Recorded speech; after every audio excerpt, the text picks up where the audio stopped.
hadirin wal hadirat rahimakumullah. Allah Ta'ala berfirman, Subhanalladzi asra bi'abdihi lailam minal masjidil haram ilal masjidil aqsa, dan seterusnya ayat ini. Wallahu a'lam.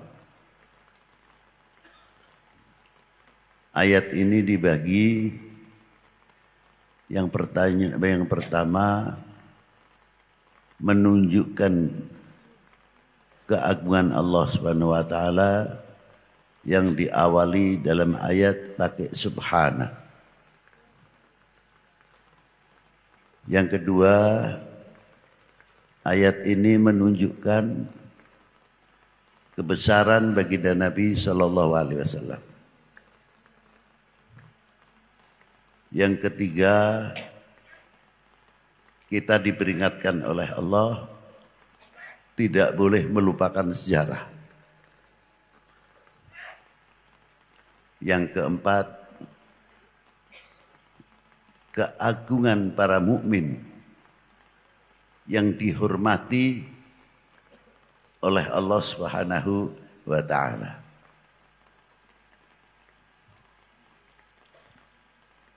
Kalimat subhana ini memang memerlukan cara pengupasan, jelas terlibatnya ilmu pengetahuan umum. Karena di sini awalnya subhana, maha suci Allah dari sifat-sifat kekurangan. Karena Jalla wa ala mausufun bi kulli kamalin munazzahun an kulli naqsin laisa kamitslihi syai'un wa huwa samiul basir jami'ul kamal ghaniyun aman siwa. Allah Ta'ala menciptakan bumi langit ini Bajaizun lahu fi'lu kulli mumkinin aw tarku. Mau menciptakan alam semesta ini tidak ada yang nyuruh atau terpaksa. Seandainya tidak menciptakan alam semesta ini, ya tidak ada yang mencegah. Karena maha di dalam segala sifatnya. Dari itu Allah Ta'ala menciptakan di antaranya walladzi khalaqas samawati wal ardh, yang menciptakan bumi langit tersebut pasti ada awalnya. Nah, keawalan itu tersebut adalah latar belakang untuk menunjukkan salah satu hambanya yang paling termulia dan paling terdekat di sisi Allah Subhanahu wa taala. Di sini pun kalimah di sisi, kalau salah pemahaman bisa salah. Karena kalimah ada sisi, pasti ada sisi kanan atau sisi kiri. Mustahil bagi Allah Subhanahu wa taala. Kayak orang menyambut kematian seseorang, semoga si A amalnya diterima, ditempatkan di sisi Allah. Sisi mana, belakang atau depan?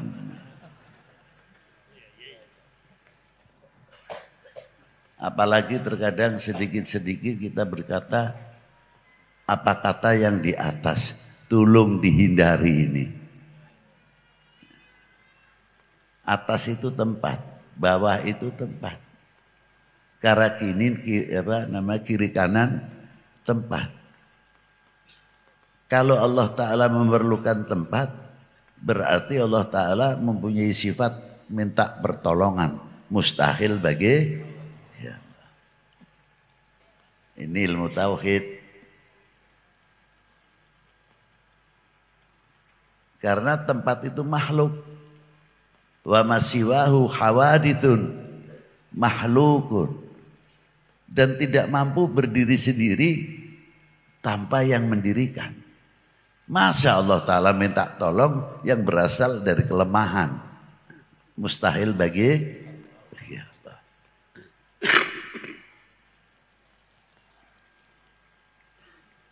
Siapakah yang pertama kali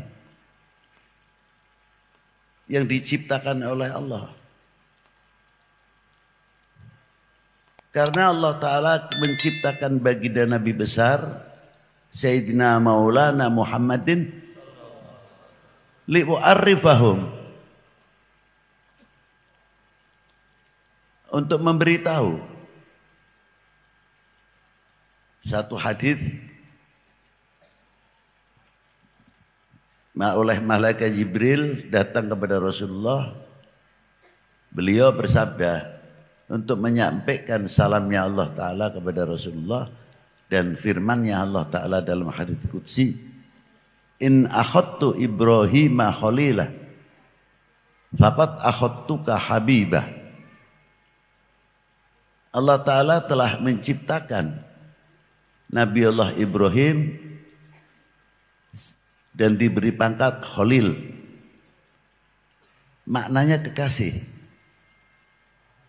Tapi ketika kepada Rasulullah, wa in akhadtuka habiban, tapi aku menciptakan kamu ya habibi, artinya ya Muhammad.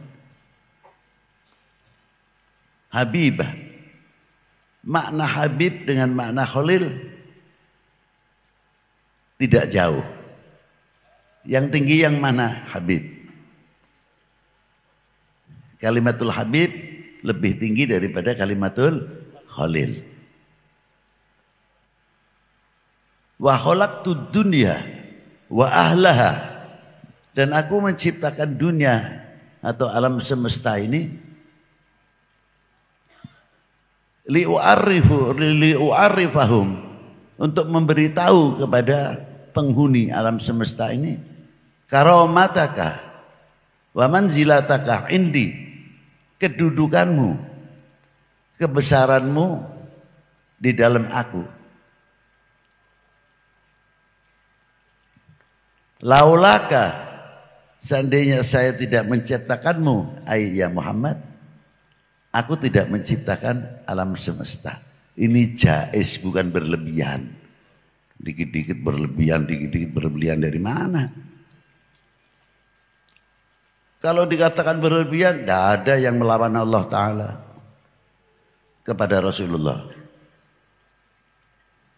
Loh, di mana buktinya? Laqad ja'akum rasulun min anfusikum azizun 'alaihi ma anittum harisun 'alaikum bil mu'minina rauf rahim, kan sifatnya Allah Ta'ala. Mengapa diberikan kepada baginda Nabi besar Muhammad sallallahu alaihi wasallam?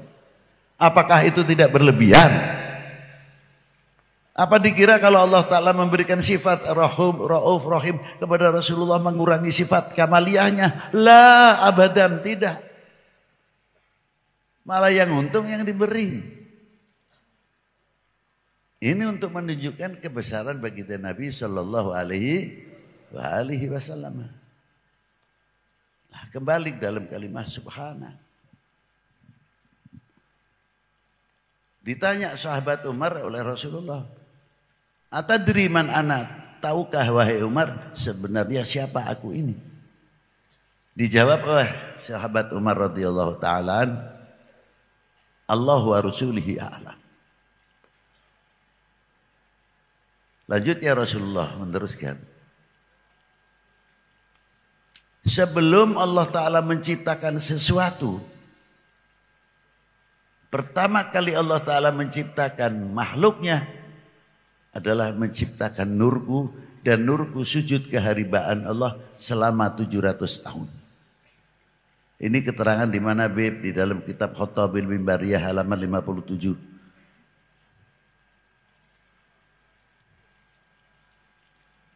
Diteruskan hadis ini. Wala fakhor. Saya tidak sombong, tidak bangga. Ditanya lagi sahabat Umar. Pertanyaannya sama. Dijawab lagi sama Rasulullah. Ketahuilah ya Umar, sebelum Allah Ta'ala menciptakan sesuatu, pertama kali menciptakan nurku. Dan setiap Allah Ta'ala menciptakan nurku, setiap yang diciptakan oleh sebab nurku sujud kehadiran Allah selama 700 tahun. Wal kursi min nuri, Allah menciptakan kursi dari nurku. Wal arsyu min nuri, ars dari nurku. Wallahi wal qalam, menciptakan lauhil mahfud, wal qalam min nuri. Wa khalaqal jannah min nuri. Wa khalaqal syamsa wal qamari wal nujum. Allah Ta'ala menciptakan matahari, bintang, bulan min nuri. Yang hebat terakhirnya. Dan setiap Allah Ta'ala menciptakan sesuatu diambilnya dari nurnya Rasulullah. Nurnya baginda Nabi sujud selama 700. Apa terakhir ini? Wa khalaqa nurul ma'rifah fi qulubil mu'minin min nuri wala fakhar. Maka cahaya makrifah yang diberikan ke tempat yang di lubuk mukmin itu pernah Rasulullah sujud 700 tahun untuk siapa? Al-mu'minun. Luar biasa sekali rahasianya. Sujudnya kepada Allah. Dari sinilah dahulu makna subhah.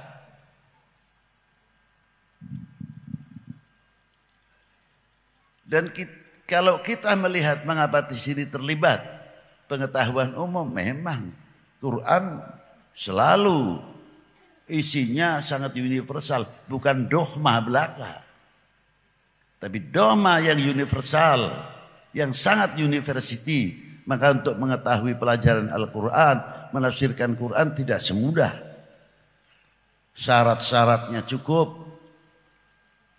Di antaranya apa? Nahwunya, sorofnya, mantiknya, bayan, ma'ani, ilmu sejarahnya, mu'arikhin. Harus menguasai. Untuk asbabun nuzulnya dalam haditsnya, wurudul hadits, harus tahu persis.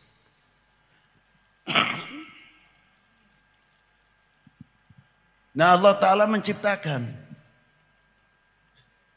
langit tersebut, matahari. Maka ketika Rasulullah ketika mau diisrakan membuat satu kemuliaan dahulu. Apa di antaranya? Dibedah dahulu. Aneh kan? Lu Rasulullah saja dibedah untuk menghilangkan sifat-sifat.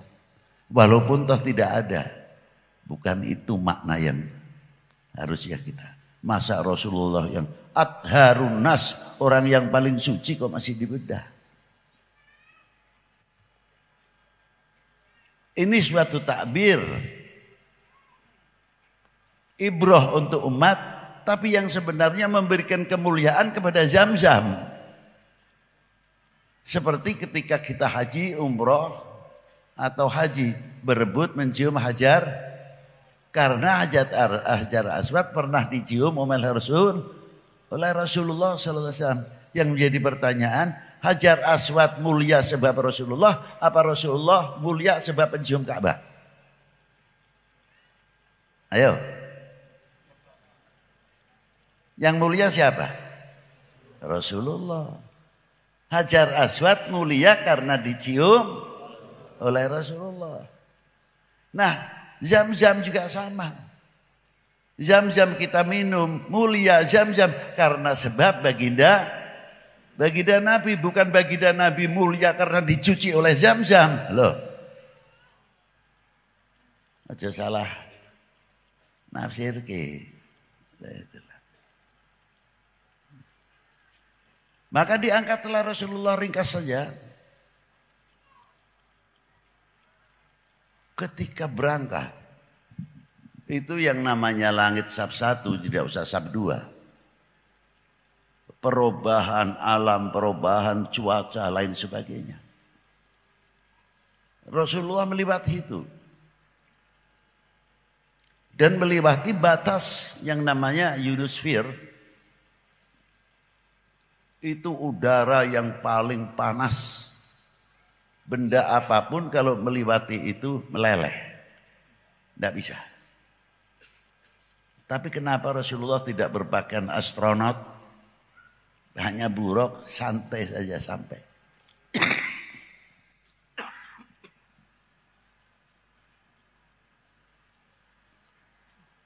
Dan tidak silau karena cahaya matahari. Tidak.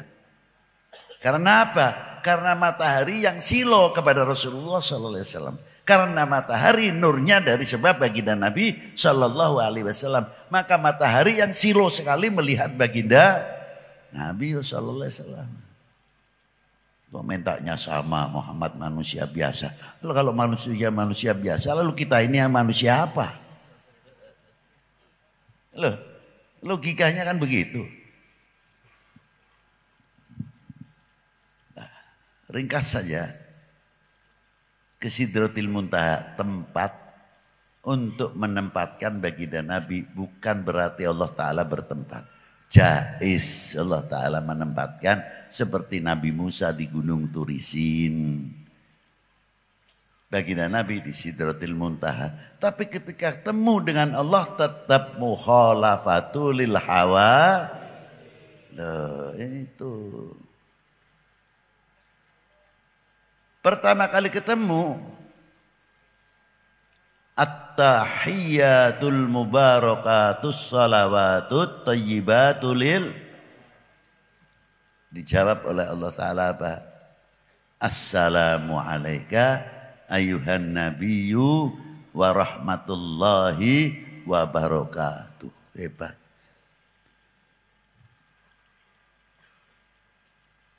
Begitu mendengar salam dari Allah Ta'ala, muncul sifat kepedulian baginda Nabi.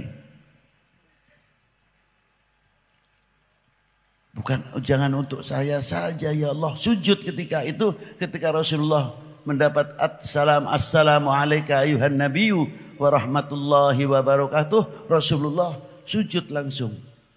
Ditanya, bangun ya Muhammad.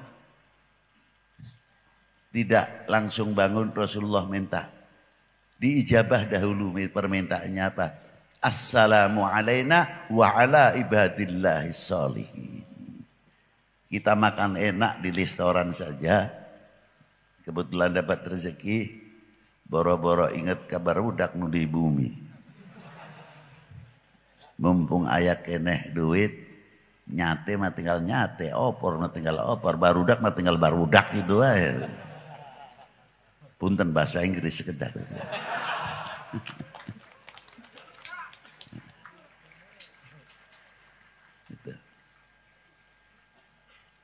Itulah hebatnya. Ingat kepada regenerasi. Assalamu alayna, semoga engkau memberikan rahmat salam kepada kami, bukan kepada saya. Kepada saya siapa? Sahabat juga masuk. Umat dari mulai semenjak baginda Nabi SAW sampai akhir zaman terus sinambung kepedulian ini. Umatnya selalu mengumandangkan assalamu alayna wa ala ibadillah sholihin. Masjid yang satu, sholat tahiyat berjamaah, assalamu alayna wa ala ibadillah sholihin. Dimanapun mengumandangkan assalamu alayna wa ala ibadillah. Itulah uhuwatil ummah, uhuwatil muslim, ahul muslim, sinambung terus. Bagaimana kepedulian kita kepada dunia? Bukan untuk individu. Dan bagaimana menurut assalamu alayna wa ala ibadillah sholihin, Rasulullah takdimnya. Sebetulnya assalamu alayna itu kalau segi balaghah sudah cukuplah untuk kita saja, untuk kita semuanya. Enggak, disambung. Wa ala ibadillah, orang-orang yang soleh diutamakan. menunjukkan bagaimana cintanya baginda Nabi sallallahu alaihi wasallam kepada orang-orang salihin. Itu hebatnya. Jadi sholat itu kalau kita ambil tahiyat saja. Ringkasnya Allah Ta'ala memberikan tugas sama Rasulullah 50 waktu. Ya, terkadang kita juga ada pendapat masa Rasulullah tawar-menawar. Ya kalau Rasulullah sih bukan tawar-menawar, beliau meringankan umat tujuannya. Nah kalau saya sendiri tukang tawar-menawar, pegawaian. Punten wae mending masih musim halodo. Ada musim hujan mah doana sanes lah. Anu patani mah pakinten, aduh caina masih kekurangan keneh Gusti, hujan terus. Alhamdulillah Gusti. Cobi tukang ngaleot anu hendra apa itu namanya? Setrika. Ya Allah, hujan nama bagi bae aduh lah siang itu. Sudah bertentangan itu dengan Pak Tani doanya. Yang satu minta siang hujannya terus, yang satu minta malam saja. Karena apa? Acuk anu di sese can kering. Dinamika, Pak. Itulah hebatnya. Ma'asyiral muslimina rahimakumullah. Mendapat tugas 50 waktu. Apa rahasianya? Kembali kepada hadis yang pertama saya ucapkan tadi. Aku tidak menciptakan engkau ya Muhammad terkecuali untuk menunjukkan kebesaranmu, keagunganmu. Itulah. Nah, maka diberi 50 waktu. Rasulullah dengan akhlaknya yang luar biasa tidak terus menawar. Wah umat saya tidak kuat ya Allah. Tidak. Di sina maqamatil mahmud. Rasulullah SAW mundur dulu. Baru ketemu sama Nabi Musa. Karena apa ketemunya dengan Nabi Musa? Karena Nabi Musa pernah bertemu dengan Allah di Gunung Turisin. Munasabah. Di pasian sabaraha di Gusti 50 waktu sudah tekiat umat sampean teh. Tekiat nuhunkeun nyapuguh atuh. Dan setiap ketemu dengan Allah Ta'ala lagi, Assalamu alayka ayyuhan nabiyyu wa rahmatullahi wa barakatuh. Kurangi 5. Bangsul di kehandap, kurangi lagi 5. Berarti kalau bolak-balik 5 dikurangi terus. Jadi Rasulullah bisa bertemu dengan Allah berapa kali? 9 kali tambah 1 jadi 10. Kalau Nabi Musa cuma 1 kali di Gunung Turisin. Inilah kebesaran baginda Nabi sallallahu alaihi wasallam fitilka lailah asyarutun kamilah. Bertemu dengan Allah bisa 10. Kalau hanya diberi 5 waktu saja, ya ketemunya dengan Allah Ta'ala hanya 1. Ini hikmahnya 50 waktu. Itu rahasianya. Makanya dalam surat ini tepat. Subhanalladzi asra bi 'abdihi. Siapakah abdihi tersebut? Ya hambanya Allah Ta'ala, Nabi besar Muhammad. Maknanya bukan itu. Maknanya abdun man kamila ubudiyatihi. Seorang hamba yang sempurna dalam maqamatil ubudiyahnya. Bukan asal makna hamba, bukan. Nah, ini. Makanya keistimewaan luar biasa. Ini khusus. Kembali seterusnya ayat. Minal masjidil haram ilal masjidil aqsa. Ada apa? Apanya memperjalankan Masalah buruk. Isra ini hanya dari Masjidil Haram ke Masjidil Aqsa. Lah. Ada rahasia yang cukup. Ada apa? Ada sejarah yang luar biasa peninggalan Karuhun. Yang diperintah oleh Allah Ta'ala membangun Ka'bah. Maaf, bukan partai. Loh, maaf ini loh. Nanti bisa salah persepsi, saya yang salah nanti. Loh.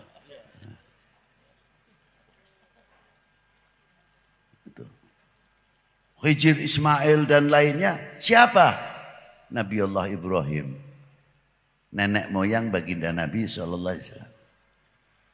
Untuk apa? Jangan sekali-kali melupakan sejarah. Minal Masjidil Haram ilal Masjidil Aqsa. Masjidil Aqsa pun sumber sejarah. Bagaimana turunan Nabi Allah Ishak yang membangun sampai Masjidil Aqsa. Keturunan Nabi Allah Ibrahim. Satu sisi Makkatul Mukarramah, yang satu Masjidil Aqsa. Dua-duanya mengandung sejarah yang luar biasa, Al-Quran. Bahkan tidak cukup dari itu. Sampai nama pun menjadi catatan supaya kita-kita ini tidak melupakan sejarah. Dari nama para nabi sampai nama wali perempuan dalam Al-Quran. Surat apa? Ibrahim. Surat siapa? Surat Nuh. Surat Yusuf. Yunus. Hud. Ada yang perempuan waliyah. Surat Maryam. Coba. Untuk apa? Supaya kita tidak melupakan sejarah.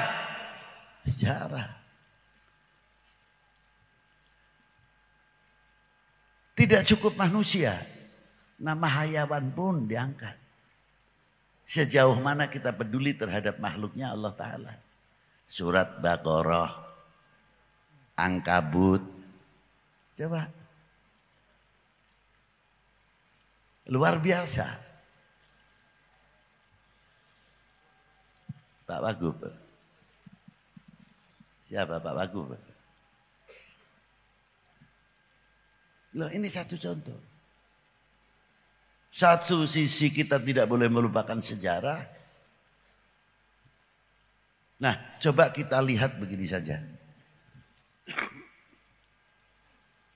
Kita lihat sudah jelas ada patokan minal Masjidil Haram ilal Masjidil Aqsa.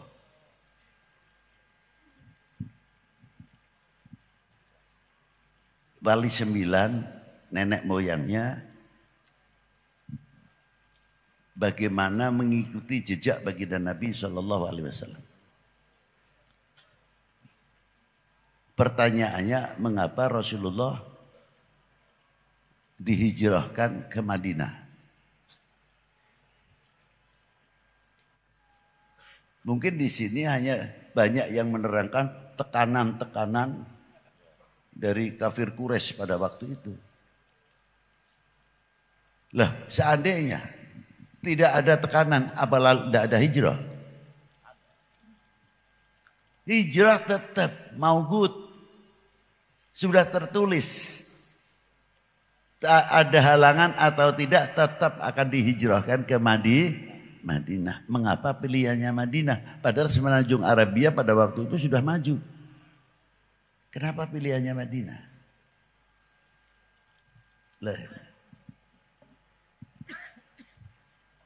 Ternyata Madinah dulu namanya Yathrib. Yang sudah ada jalan tersebut disebut Jalan Sutra. Yang menghubungkan Yathrib sampai ke timur jauh, ke Cina. 3000 tahun sebelum Masehi. Maka ketika Rasulullah hijrah, yang dibangun apa? Sarana ibadah, sarana pendidikan, dan ekonomi yang dibangun oleh baginda Nabi SAW. Itu diantaranya. Hebat sekali. Sehingga bisa mengumpulkan perjanjian Madinah dan sebagainya pada waktu itu. Jadi kalau kita tafsirkan panjang mungkin insya Allah hijrahnya Rasulullah, kalau kita tirukan, Allahu Akbar, bangun masjid. Allahu Akbar, bangun sarana ekonomi. Allahu Akbar, bangun marketing. Allahu Akbar, bangun pertanian. Allahu Akbar, bangun pabrik-pabrik yang menguntungkan umat dan bangsa ini. Allahu Akbar, bangun fakultas perguruan tinggi, ahli IT, ahli elektro, ahli pertanian, ahli kimia, dan lain sebagainya. Itulah. Jadi membangun. Satu contoh. Maka para wali dari dzurriyyatun Nabi sallallahu alaihi wasallam khususnya ketika mau masuk ke Indonesia, beliau berjalan dahulu meniti sejarah Jalan Sutra masuk ke India dahulu. Siapa yang pertama kali masuk ke India? Sayyidina Imam Amir Abdul Malik bin Alwi Amal Faqih bin Muhammad Sahib Marbat bin Ali Khaliq Qasam bin Alwi bin Muhammad bin Alwi bin Ubaidillah bin Ahmad al-Muhajir bin Isa al-Naqib bin Muhammad al-Naqib bin Ali al-Uraidi bin Ja'far al-Sadiq bin Muhammad al-Baqir bin Ali Zain al-Abidin bin Husain Sibti bin Ali bin Abi Talib wa bin Fatimah Zahra al-Batul binti Rasulullah sallallahu alaihi wasallam Rasul. Dan Imam Ja'far Shadiq ibunya adalah Sayyidah Farwah bintil Qasim bin Muhammad bin Abi Bakrin Siddiq. Jadi wali 9 para habaib khususnya yang di Indonesia ini yang turunan dari Sayyidina Husain, ya cucunya Sayyidina Husain, ya cucunya Sayyidina Hasan, ya cucunya Ali bin Abi Thalib, ya cucunya baginda Nabi, cucu Sayyidah Fatimah Zahra, juga cucunya Sayyidina Abi Bakrin Siddiq. Nah itu. Ini kepanjangan tidak Pak? Yang benar ah. Saya dower nanti kalau enggak. Nah itu. Terus tinggal di Nasrabat, Hyderabad. Menggabungkan bagaimana ekonomi India dan ekonomi Cina pada waktu itu. Dan para aulia yang akan masuk ke Indonesia, para habaib belajar ekonom dari situ.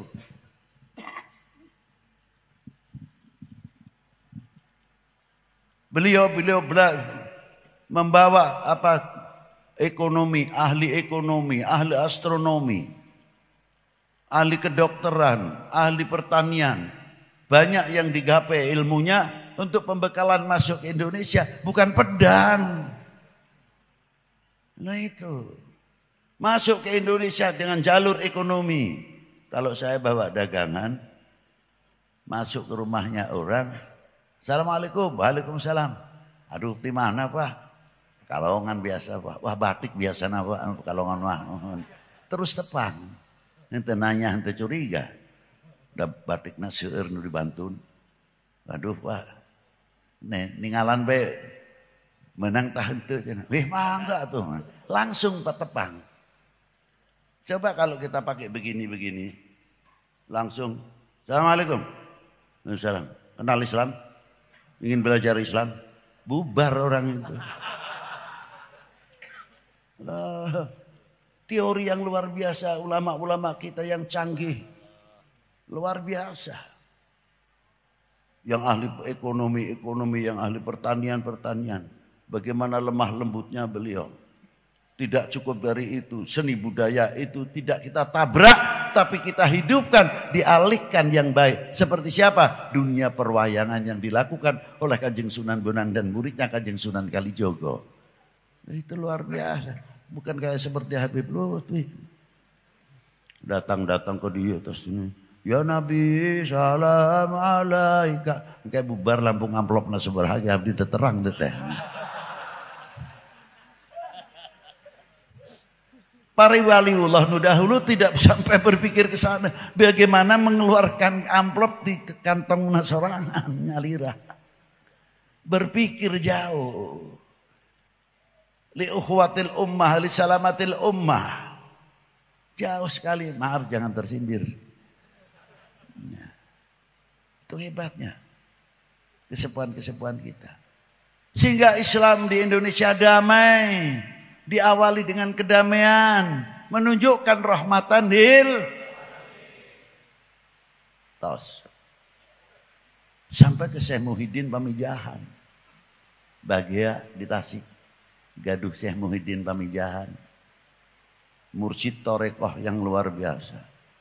Dalam Satoriyah, dalam Qadiriyah, Sadeliyah, tapi yang diamalkan Satoriyah terutama.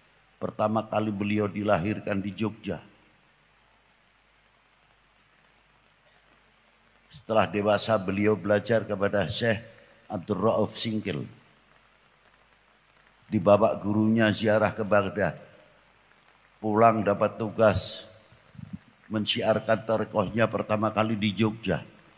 Hampir murid-muridnya tarekoh Satoriyah di Jogja. Dari para sultan sampai ke bawah masyarakat kecil mengambil ilmu tarekoh dari Syekh Muhyiddin Pamijahan. Luar biasa. Tapi punten bae sampai ayeuna teh. Abdi hoyong di Tasikmalaya khususnya anu caket sareng Syekh Muhyiddin Pamijahan. Bu, sekali-kali ayah kholna Syekh Muhyiddin gitu sekali-kali teh. Ambeh ngaramekeun syiarna barokahna ti Gusti. Ke urang sadaya kumaha carana ambeh berkahna teh aya ketinggal gitu. Ieu di Tasik teh aya mutiara anu luar biasa. Iraha aya naholna. Nah, tadi saya sudah rundingan sama ajengan sama Pak Bupati sama Pak Dandim. Ayo ya hidupkan kembali holnya Syekh Muhyiddin Pami. Bangga tidak kita punya Syekh Muhyiddin Pamijahan? Ya harus dong, jangan bangga-bangga saja. Bangga, ya nama susah. Bangga. Payah ya. Lah itulah. Maka di sini. Bagaimana beliau berjuang? Mengangkat nama Indonesia, ulama il-kibar di dunia internasional, di dunia tarekah yang tidak kenal kepada Syekh Muhyiddin Pamijahan siapa, sampai orang terkenal karena si Syekh Muhyiddin Pamijahan teng-teuingeun cek sudah mamer. Leres tante. Nah, coba. Itu satu contoh. Ayo iraha kiai gini. Satu acan Ramadan hol nangkena. Setuju? Tah si gampang mengucapkan setuju. Nah, nuhun bisa kesemangatan kita. Coba itu Syekh Muhyiddin. Dia ikut berjuang. Bagaimana menghadapi VOC pada waktu itu. Beliau mempunyai kontribusi. Diteruskan oleh regenerasi. Muncul beberapa ulama-ulama luar biasa. Seperti Kiai Mojo, Sentot Prawiro Dirjo, Diponegoro, dan tokoh-tokoh yang lain luar biasa. Ikut andil besar menegakkan merah putih kembali. Coba. Maka di dalam merah putih perlu kita mengetahui apa di dalam kandungannya merah putih. Karena di dalamnya ada kehormatan bangsa, ada harga diri bangsa, jati diri bangsa. Siapa lagi kalau bukan kita-kita yang menjunjung tinggi kehormatan bangsa. Nah, ulah perem bae tuh. Punten mangga ngaleut.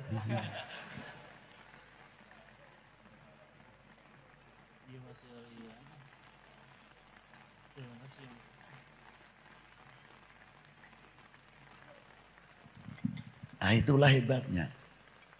Sehingga apa yang diperjuangkan oleh para leluhur, pertanyaannya cuma satu. Kita wajib mencintai bangsa dan tanah. Yang keras, tanah.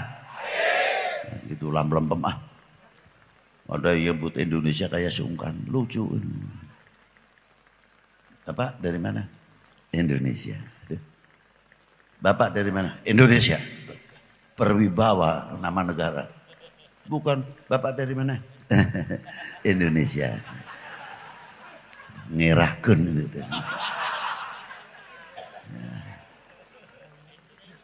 Jawab yang tegas.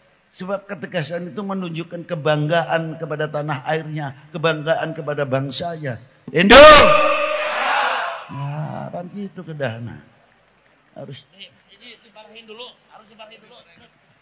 Marahin dulu. Itu Pak, dapat sehat. Marahin dulu. Itu kepanggih. Ini satu contoh. Itulah. Ma'asyiral muslimin rahimakumullah. Jadi dalam bendera ini ada rahasia walaupun tidak berhuruf.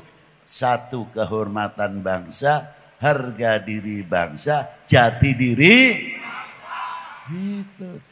Kalau tidak kita sendiri yang menghormati, mau menunggu bangsa lain supaya masuk ke Indonesia lagi. Setuju? Nah, buktikan kalau tidak. Tunjukkan jati diri. I am Indonesian, from Indonesian, to Indonesian. Saya love Indonesian. Saya bangga menjadi bangsa Indonesia. Saya bangga menjadi anak Indonesia. Harusnya begitu. Jangan, dari mana? Indonesia. Sudah jawabnya kayak sungkan. Dari mana? Indonesia. La ilaha illallah. Kalau kita berani menunjukkan yang demikian, insya Allah jati diri bangsa, keutuhan negara ini, ketahuan bangsa ini semakin kokoh, semakin kokoh. Sebab apa? Kita betul-betul berani menunjukkan cinta Indonesia, memiliki Indonesia. Itu yang luar biasa. Nah, inilah sejarah pentingnya itu di sini. Supaya kita mengetahui. Terakhir, Allah Ta'ala bagaimana hormatnya kepada mukmin. Sampai tanah yang menjadi kiblat untuk para mukmin disucikan, disebut tanah haram. Itu kan penghormatan Allah Ta'ala kepada mukminin. Sampai minumnya pun dijaga kesehatan dan kebersihannya. Apa? Pakai zam-zam. Itu hormatnya Allah Ta'ala kepada kaumul mukminin. Nah mestinya kita malu begitu Allah Ta'ala hormatnya kepada kaulona. Cintanya kepada ibadillahil mukminin sampai sebegitu jauh. Mestinya kita harus bangkit malu, perasaan. Bisa tidak mensyukuri apa yang diberikan oleh Allah Ta'ala kepada kita-kita ini.